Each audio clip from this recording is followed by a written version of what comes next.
Qu'est-ce que la mitose? La mitose correspond à l'étape de la division cellulaire chez les cellules non sexuelles des organismes eucaryotes, c'est-à-dire qui possèdent un noyau, car les prokaryotes sont dépourvus de noyau, alors la division chez les prokaryotes se fait par scissiparité, non par mitose ou méiose.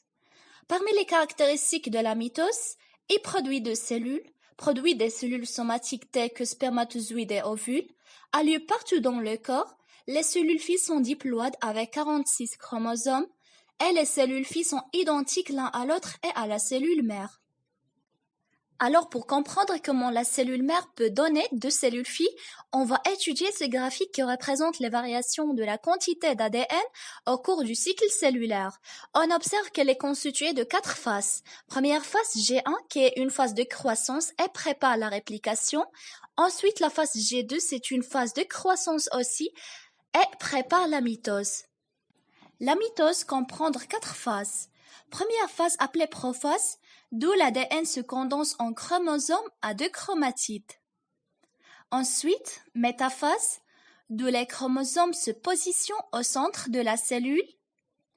Après, anaphase, d'où les 2 chromatides de chaque chromosome se séparent, alors émigrent chacun vers le pôle opposé de la cellule. Dernière phase appelée télophase, d'où il y a la création des 2 cellules filles identiques, chacun comporte un chromatide de chaque chromosome.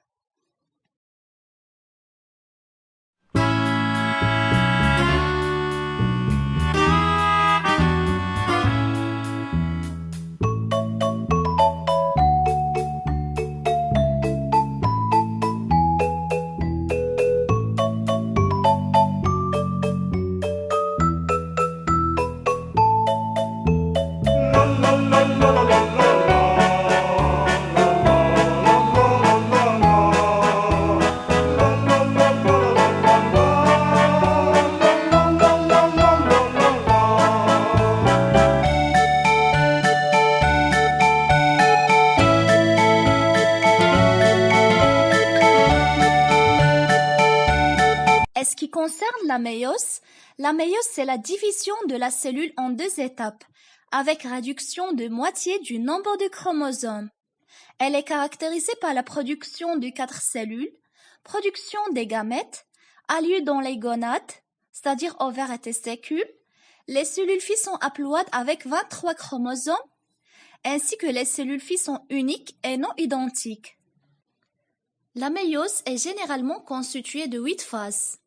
Dans la première division de la méiose, appelée aussi phase réductionnelle, elle se déroule la prophase 1, dans laquelle il y a la condensation d'ADN et l'appariement des chromosomes homologues.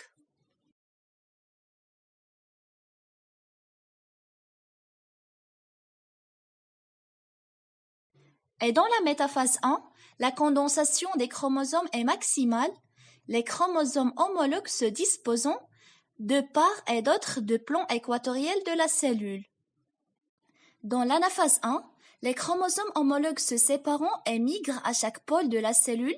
Il y a le passage de la cellule diploïde vers l'haploïde. Et dans le télophase 1, on obtient 2 cellules haploïdes à 2 chromatides.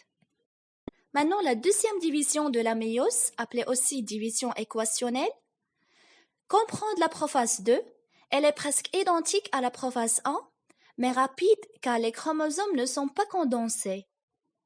Ensuite, dans la métaphase 2, les chromosomes se disposant dans le plan équatorial au niveau de leur centromère.